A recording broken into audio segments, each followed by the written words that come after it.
오늘은 예레미야 2장 13절에서 19절까지의 말씀을 통해 고통의 원인이라는 제목으로 우리 하나님의 말씀 나누도록 하겠습니다. 이 말씀을 통하여서 많은 은혜 받는 여러분들 되시길 주님의 이름으로 축복합니다. 오늘 본문은 이스라엘 백성이 하나님에 대해 도리에 어긋난 행위를 한 것과 또 그와 관련한 심판 예언에 대해 이야기하고 있습니다. 이 예언은 이 요시야 왕의 통치 시기에 선포된 것으로 추정되고 그 시기는 대략 BC 640년부터 609년 정도가 됩니다. 그리고 또 요시야 왕의 종교 개혁이 있었던 BC 629년 이전에 선포된 말씀이다라고 많은 학자들이 이야기를 합니다. 그리고 이 예언의 말씀이 선포된 그 배경에 대해서 짧게 요약해 보면 유다 백성은 이 하나님의 인도하심을 따랐던 이 광야 시절과는 달리 약속의 땅에서는 이 하나님을 버리고 대신 이방 나라를 의지하여 자신들의 안위를 보장받으려 했습니다. 그러나 도리어 자기들이 의지하던 나라들에 의해 멸망할 위기에 처하여 있으며 장차 하나님의 심판을 받아 수치와 환난을 당하게 될 것임을 경고하는 그러한 말씀이 바로 오늘 본문의 말씀입니다. 바로 이러한 본문의 배경을 바탕으로 오늘 본문을 통해 고통의 원인에 대해서 살펴보고 그 고통의 문제를 해결하려면 우리가 어떻게 해야 하는지에 대해 함께 묵상하며 은혜 받는 귀한 시간 되시길 주님의 이름으로 축복합니다. 자, 그럼 오늘 본문을 보기에 앞서서 먼저 예레미야 2장 3절 말씀을 우리 함께 보도록 하겠습니다. 함께 읽겠습니다. 시작. 이스라엘은 여호와를 위한 성물 곧 그의 소산준 첫 열매이니 그를 삼키는 자면 모두 벌을 받아 재앙이 그들에게 닥치리라. 여호와의 말씀이니라. 아멘. 여기 말씀을 보니까 이 이스라엘을 여호와를 위한 성물 곧 그의 소산 중에 첫 열매라고 표현하고 있습니다. 그리고 그를 삼키는 자면 모두 벌을 받고 이 재앙이 삼킨 자들에게 닥친다라고 말씀을 하신 것으로 볼 때 하나님께서는 이 이스라엘 백성을 향해 극진한 보호하심과 이 사랑하심을 보여주고 계시다라는 거죠. 그러니까 이스라엘 백성들 너네가 건드리면 내가 가만히 안 둘 거야라고 말씀하고 계신 것입니다. 그만큼 하나님의 큰 사랑을 우리가 예레미야 2장 3절 말씀에서 볼 수가 있습니다. 그런데 하나님 아버지의 이러한 큰 사랑 있음에도 불구하고 사실 이 사랑이라는 것이 우리 인간의 관점으로 봤을 때 사랑이라는 것이 굉장히 어려운 일인 것 같습니다. 예를 들어서 우리가 좋아하는 사람이 있으면 내가 너 좋아해. 그러면 그 사람이 상대방의 그 마음을 알고 나도 좋아해. 그럼 서로 마음이 맞으면 이 시대에 결혼하지 못하는 사람들이 어디 있겠습니까? 그렇죠? 그런데 내가 사랑한다라고 표현을 했지만 상대방이 마음에 들지 않으면 그것을 거절할 수 있다라는 거죠. 그래서 우리가 무조건 좋아한다, 사랑한다라고 말하면 대부분 실패할 확률이 많습니다. 그런데 하나님은 보니까 이스라엘 백성을 정말 일방적으로 사랑하고 계시는 것 같습니다. 체면도 없으시고 사실 이 사랑에 성공하려면 우리가 밀당을 잘해야 된다라고 이야기를 합니다. 그래서 문자를 자기가 먼저 보내놓고도 답장이 빨리 왔음에도 불구하고 답장을 바로 안 하고 내가 밀당을 하겠다고 막 천천히 늦게 보내기도 하고 그러한 것들이 있는 거죠. 그러다 보니까 밀당을 잘해서 상대방의 마음을 애타게 만들고 그래서 결국 사랑에 성공하게 된다. 그래서 사랑한다면 너무 직진으로 가지 말고 조금 밀당을 해야 된다라고도 이야기하는데 사실 결국 될 건 되고 안 될 건 안 되는 것 같습니다. 그래서 이 사랑이라는 것이 정말 어려운 일인 것 같습니다. 그런데 우리의 하나님의 이 사랑의 방식은 어떻습니까? 앞서도 말씀드렸다시피 체면도 없으시고 밀당도 하지 않으시고 끊임없이 너를 사랑한다, 너만을 기다린다, 너를 사랑한다 이렇게 외치시는 분이 바로 우리의 하나님이십니다. 그래서 가끔 이러한 생각이 들기도 합니다. 하나님께서 우리를 너무 일방적으로 사랑해 주시고 항상 극진한 사랑만을 보여주시니까 우리가 하나님의 소중함을 모르는 것이 아닐까. 너무 잘해주면 우리가 소중함을 모른다라고도 이야기하죠. 익숙함에 속아서 소중함을 몰랐다 이러한 말도 있지 않습니까? 너무나 사랑받는 것이 익숙해지면 나를 사랑해주는 그 사랑에 대해 소중함을 느끼지 못할 때가 있습니다. 이렇듯 우리가 하나님의 사랑을 정말 너무나 큰 사랑을 받고 있음에도 불구하고 그것이 너무나 익숙해져서 하나님의 소중함을 깨닫지 못하는 이러한 경우들도 있다라는 거죠. 그런데 그 사랑의 하나님께서도 우리에게 가끔 고난을 주실 때도 있습니다. 왜요? 어떻게든 죄를 깨닫게 해주셔서 용서받아서 적어도 지옥만은, 그곳만은 가지 못하게 하시려고, 이 고난을 주시더라도 영원한 사망에는 이르지 않게 하기 위해서, 또 때로는 우리의 믿음을 성장시키기 위하여서 때로는 우리에게 고난을 주시기도 한다라는 이러한 사실입니다. 따라서 하나님께서 우리에게 주시는 고난, 이 고통이라는 것은 결국 이 하나님의 사랑 안에 포함된 것이다 라고 우리가 봐야지 맞는 것 같습니다. 그런데 이것을 착각해서 왜 나에게만 왜 이러한 고통을 주시냐라고 하면 안 된다라는 것이죠.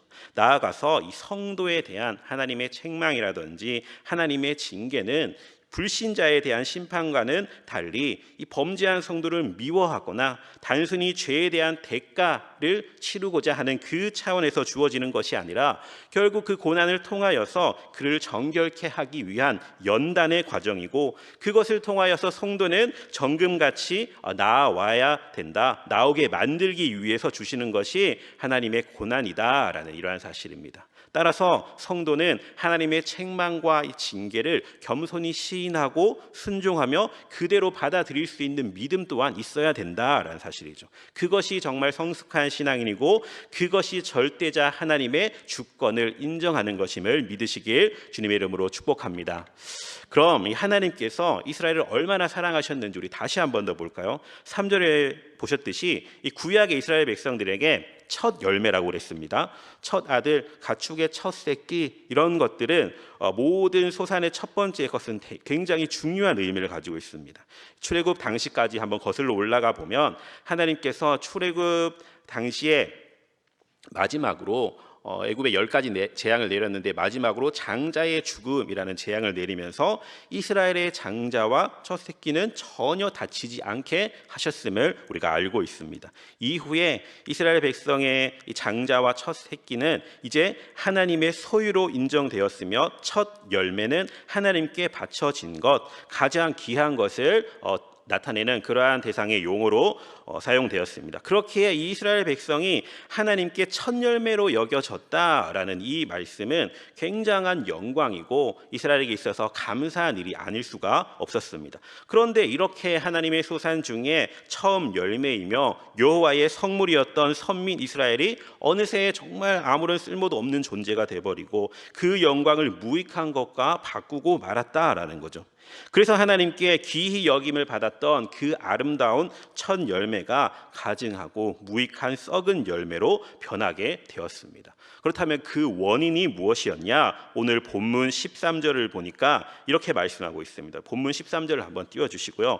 여기 보니까 내 백성이 두 가지 악을 행하였으니 라고 말씀하고 있습니다.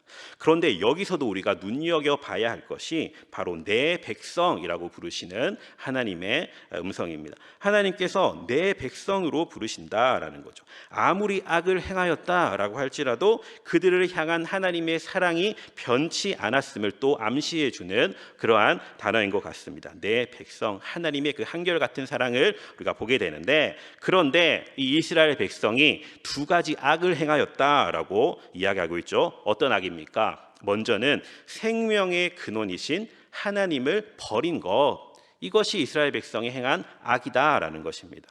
식물의 열매가 충분히 성장하여서 이 맛을 내게 되는 가장 중요한 조건은 이 본줄기에 잘 붙어 있어서 그로부터 수분과 이 영양을 계속적으로 공급받는 것입니다. 가장 먼저 열린 아무리 탐스러운 열매다라고 할지라도 그것을 곧 따서 다른 장소에 보관한다면 그 열매는 더 이상 익지 못하고 시들어 버리고 말 것입니다. 모든 성도의 삶도 이와 같습니다. 식물의 열매가 이 생장의 근원인 줄기에 붙어 있지 못할 때 시들어 버릴 수밖에 없다라는 거죠. 이스라엘 백성이 분명 첫 열매, 여호와에게 있어서 정말 귀중한 첫 열매였지만 하나님으로부터 떠나버리니까, 하나님을 벗어나게 되니까 결국 그와 같은 악을 저지르게 되었다라는 사실입니다. 따라서 우리 성도도 우리의 창조주이시고 구원자이신 하나님에게서 벗어날 때 그 영혼과 육체가 약해질 수밖에 없다라는 걸 우리가 꼭 기억해야 될 줄로 믿습니다.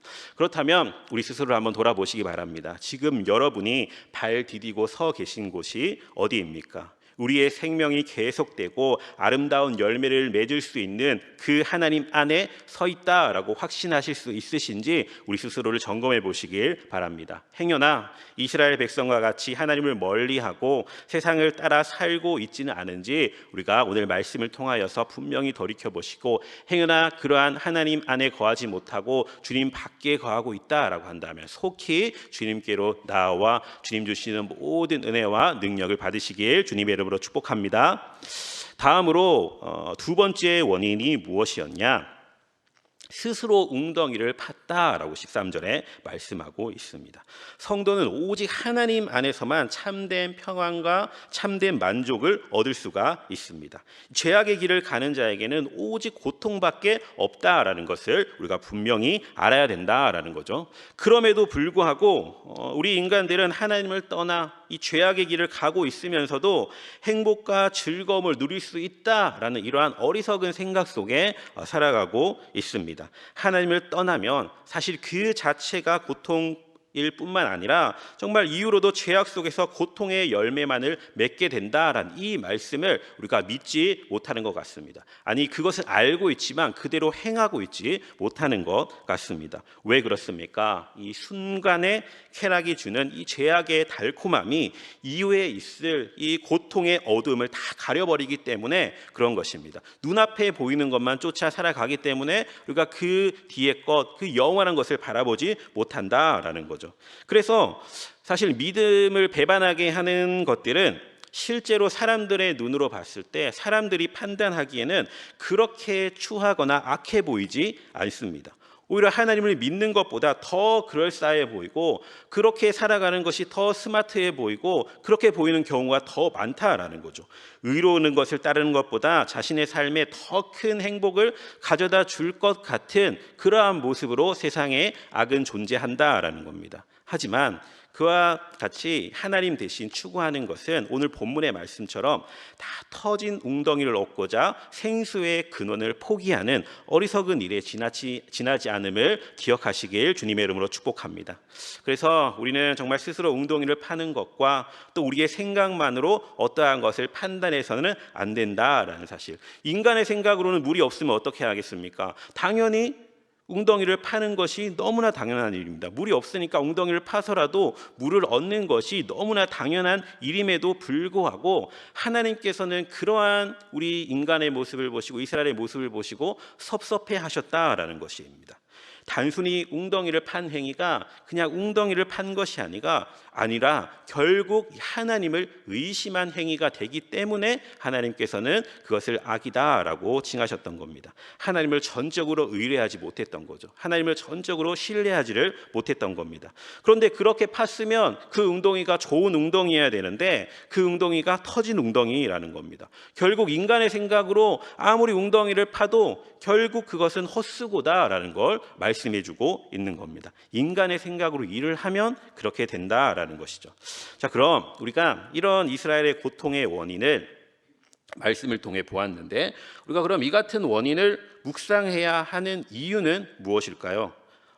이 문제를 통하여서 이스라엘 백성들을 정죄하고자 아니면은 어떻게 저런 짓을 했을까라고 그 사람들을 책망하고자 하는 것이 아닐 것입니다. 이 원인을 묵상하는 이유는 바로 이 문제를 해결하기 위하여서, 우리는 그렇게 되지 않기 위하여서 우리가 이 문제를 더욱더 묵상해야 될 줄로 믿습니다. 그리고 모든 문제에는 이 원인이 있다라는 걸 또 말씀을 통해 알 수가 있습니다. 그리고 그 원인을 우리가 확실히 알아야만이 문제나 고통들을 해결할 수 있다라는 사실 또한 우리가 아실 것입니다. 그러면 우리가 이 고통의 문제를 더 잘 해결하기 위해서 좀 더 확실한 원인을 알아야겠습니다. 이것을 알아가기 위해서 이런 문제를 한번 생각해 볼 수 있길 바랍니다. 가난과 이 빈곤의 문제에 대해서 함께 나눠 보기를 원하는데, 이 가난과 빈곤이라는 문제, 그 원인은 어디에 있을까요? 단순히 돈을 벌지 못해서, 혹은 그 사람이 게을러서 그 가난과 빈곤에서 벗어나지 못한다, 혹은 또 일을 하지 않아서, 물론 그런 이유가 있을 수도 있겠지만, 만약에 그 원인이 아무리 열심히 일을 해도 돈을 벌 수 없는 그러한 구조 속에 있다라고 한다면, 그 사람이 가난과 빈곤을 벗어나지 못하는 이유는 다른 무언가에 있다라는 거죠. 한 예로 이 아프리카의 어느 부족 중에 많은 돈을 가진 가정이 있었습니다. 그런데 어느 날 남편이 죽은 겁니다. 남편이 죽으니까 여인 혼자 그 많은 돈을 가지고 있는 것을 보고 주변의 사람들이 와서 그 가정의 모든 돈을 다 뺏어가고, 모든 돈을 뺏기고, 그 여인은 이제 빈털터리가 되었습니다. 여기서 그 여인이 이 가난과 빈곤에 처하게 된 원인이 무엇입니까? 자신이 게을렀습니까? 아니면 자신이 어떠한 잘못이나 실수를 했습니까? 아닙니다. 그녀를 보호할 만한 안정장치가 없었기 때문에, 보호할 법이 없었기 때문에 그녀는 당하고 결국 가난에 처할 수밖에 없었다라는 거죠. 이것은 또 다른 가난에 대한 원인이 될 수 있을 것입니다. 그래서 이 문제를 해결할 수 있는 그 원인이 되는 것이 무엇입니까? 이 사회적인 법, 약자를 보호할 법이 존재해야 한다라는 것이 이 문제에 대한 해결책일 것입니다. 이처럼 문제는 여러 가지 원인들이 있지만, 좀 더 확실한 근본적인 원인을 찾아서 해결해야만이 그 문제를 완벽히 해결할 수 있다라는 거죠. 따라서 오늘 예레미야 말씀을 통해서 우리가 알 수 있는 이 중요한 사실은, 모든 문제의 원인을 찾아보고 또 그 원인의 원인을 찾아보고, 또 그 원인의 원인을 찾아보고 계속 올라갔더니, 결국은 궁극적으로 모든 문제와 고통의 원인이라는 것은 육적인 것에 있는 것이 아니라 영적인 문제에 있었다라는 것을 우리가 알 수 있습니다. 문제는 영적인 것이다. 따라서 우리가 이 문제를 해결하기 위하여서는 반드시 영적으로 깨어 있어야만이 이것을 해결할 수 있다라는 이러한 결론에 우리가 다다를 수가 있는 겁니다. 이 예레미야는 원인을 찾아서 나서는 사람이었습니다. 그리고 그 고통의 원인을 부르짖는 자였습니다. 그래서 이 오늘의 본문의 말씀처럼 이스라엘 백성들에게 너희가 이러한 악을 행하였고 스스로 웅덩이를 팠기 때문에 너희에게 하나님의 심판이 임할 것이다 라고 이렇게 선포를 했던 거죠. 그러나 그 당시에는 예레미야 같은 선지자만 있었던 것이 아니라 이 거짓 선지자들이 있었습니다. 거짓 선지자들이 너무나 많았습니다. 사람들이 듣기에 좋은 말만 했다라는 거죠. 그래서 이스라엘은 무조건 복을 받을 거야 라고 이야기를 합니다. 하나님의 복을 받을 것이다 라고 이렇게 이야기를 한 것입니다. 실제로 오늘날에도 이런 거짓 진리로 성도들을 유혹하는 거짓 선지자들이 너무나 많음을 볼 수가 있습니다. 우리가 행여나 여기에 미혹된다 라고 한다면, 이 선민 유다가 멸망하였던 것처럼 우리 또한 영원한 심판을 면할 수가 없게 될 것입니다. 따라서 우리 성도는 거짓 예언과 진리를 경계하고 미혹을 벗어나기 위해 바로 성경, 곧 진리의 말씀을 더욱더 가까이 하고 보다 더 적극적으로 이를 구체적인 삶의 현장에서 지켜 행하며 전하는 데 힘을 써야 할 줄로 믿습니다. 결국 우리가 영적으로 깨어 있어야만이 이 문제를 해결할 수 있다라는 거죠. 단순히 교회에 나와 내 가정이 복받는 일, 그것을 위해서가 아니라 그것은 이후의 것입니다. 하나님께서 알아서 우리에게 우리의 모든 필요를 아시는 주님께서 모든 것을 복을 부어주시는 것은 하나님께서 자동적으로 부어주시는 일입니다. 우리가 그것만을 위해서가 아니라 그 이상의 것을 바라볼 수 있어야 한다라는 이러한 사실이죠. 사랑과 공의의 하나님을 동시에 볼 수 있어야 한다. 그리고 이 문제는 우리가 육적인 눈으로는 절대 볼 수 없고 영적인 눈으로 바라봐야만 가능한 일이다라는 사실을 믿으시길 주님의 이름으로 축복합니다. 예를 들어 나라에 문제가 생겼을 때 어떻습니까? 전문가들, 정치 전문가, 경제 전문가, 또 종교 전문가, 왜 이런 일이 일어났는지 많은 이야기들을 할 것입니다. 예루살렘에도 그러한 위기가 닥쳤을 때, 그러한 위기를 맞닥뜨렸을 때 어땠겠습니까? 오늘날과 다를 바 없었을 것입니다. 많은 전문가들이 말했을 것입니다. 외교를 더 잘했어야 되고 경제, 종교, 지금 시대로 봤을 때 여당이 문제야, 뭐 야당이 문제야, 대통령 때문에 이 나라가 교회가 타락해서 뭐 이러한 이야기들을 많이 합니다. 물론 그 중에 정확한 비평도 많고 또 옳은 말이 있을 수도 있습니다. 그렇지만 오늘 이 시간에 우리 예레미야 선지자의 음성을 들어야 할 줄로 믿습니다. 왜 이런 문제가 생겨났느냐? 바로 생명의 근원 되시는 하나님을 버렸기 때문이다. 그리고 버린 것이 악이다. 살기 위해 단순히 인간의 생각으로 웅덩이를 팠을 때 결국 징계를 받게 되었다. 궁극적으로 다른 어떠한 육적인 것이 아니라 우리가 하나님과의 관계가 멀어졌더니 문제가 생겼고 악과 고통이 임하였다라는 것을 알 수가 있는 것입니다. 이처럼 영적인 문제에 우리가 민감할 수 있어야 될 줄로 믿습니다. 그러면 이스라엘 백성 한번 다시 볼까요? 사실 이스라엘 백성은 어떠한 위치에 있어야 했습니까? 14절 말씀을 보시면 14절 말씀 한번 띄워주세요. 우리 함께 읽어보도록 하겠습니다. 시작. 이스라엘이 종이냐 시종이냐 어찌하여 포로가 되었느냐. 여기 말씀을 보니까 반어적인 의문문들입니다. 무슨 말이냐? 이스라엘은 결코 노예가 돼서는 안 됨에도 불구하고 노예가 되었다라는 이러한 개탄의 의미입니다. 과거에 하나님께서는 이스라엘 백성을 택하시고 또 그들을 부르시면서 그들을 하나님의 장자다라고 하셨습니다. 그렇다면 이 장자의 책임은 무엇입니까? 동생들에게 이제 모범을 보이고 지도하며 이끌어줄 그러한 책임이 있는 것인데 이스라엘은 장자로서 열국의 모범이 되지 못하고 하나님을 버리고 이방 우상들을 쫓음으로써 오히려 이방 나라보다 더 타락한 그러한 나라가 되고 만 것입니다. 그 이유가 무엇이라고요? 영적으로 무뎌져서 마땅히 지켜야 할 이 거룩한 정체성, 곧 하나님의 백성이요 열국 중에 제사장의 나라이며 하나님의 선하고 영광스러운 그 뜻 가운데 부름받은 존재다라는 그 사실을 망각하게 되었기 때문입니다. 그리스도인으로서 마땅한 책임을 다하지 못했다라는 이러한 사실이죠. 그렇다면 지금 이 시대를 살아가고 있는 우리들은 어떻습니까? 독생자 예수 그리스도의 정말 피값 주고 사신 자들로서 옛적 이스라엘 백성과는 비교할 수 없이 우리도 정말 하나님의 귀한 백성들, 귀한 존재들입니다. 하지만 우리도 이 사실을 망각하고 하나님의 뜻이 아닌 내 마음대로 본능이 이끄는 대로 정욕대로 살아간다라고 한다면 과거 이스라엘 자손들이 하나님을 떠남으로 이 이방 민족에게 수치스러운 일이 내려졌던 것과 같은 일이 우리에게 재현되지 말라라는 이러한 법이 없습니다. 따라서 우리 모두는 영적으로 깨어 있어야 할 줄로 믿습니다. 아멘. 네, 영적으로 깨어 있어야 합니다. 그리고 스스로에게 질문을 해보시기 바랍니다. 우리 자신이 누구인지, 내가 또한 어떠한 존재인지, 하나님께서 나를 창조하신 이유와 목적이 무엇일까? 하나님께서 우리에게 얼마나 큰 복을 베풀어 주셨고 나를 소중하게 여기시는지를, 또 우리가 어떠한 삶을 살아가기를 기대하고 계시는지를, 이 질문에 우리가 분명한 답을 소유할 수 있으신 저와 여러분들 다 되시길 주님의 이름으로 축복합니다. 더 나아가서 그 대답에 부합한 삶을 살아내시는 저와 여러분들 다 되시길 주님의 이름으로 축복합니다.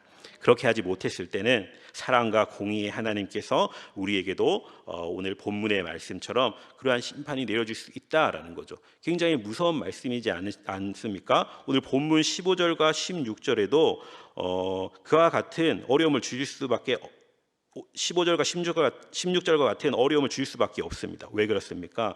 서두에도 말씀드렸다시피 결국 그러한 고통을 주시는 이유는 우리를 주님께로 돌아오게 만들기 위해서, 고통을 통해서라도 구원받은 백성이 되게 하기 위해서. 그럼 오늘 본문을 통해 어떠한 고통을 주셨는지 우리가 한번 보고 그 고통의 심각성을 보고 우리는 이와 같은 삶을 살아가지 않길 바랍니다. 우리 15절 말씀을 함께 읽도록 하겠습니다. 15절 시작. 어린 사자들이 그를 향하여 부르짖으며 소리를 질러 그의 땅을 황폐하게 하였으며 그의 성읍들은 불타서 주민이 없게 되었습니다.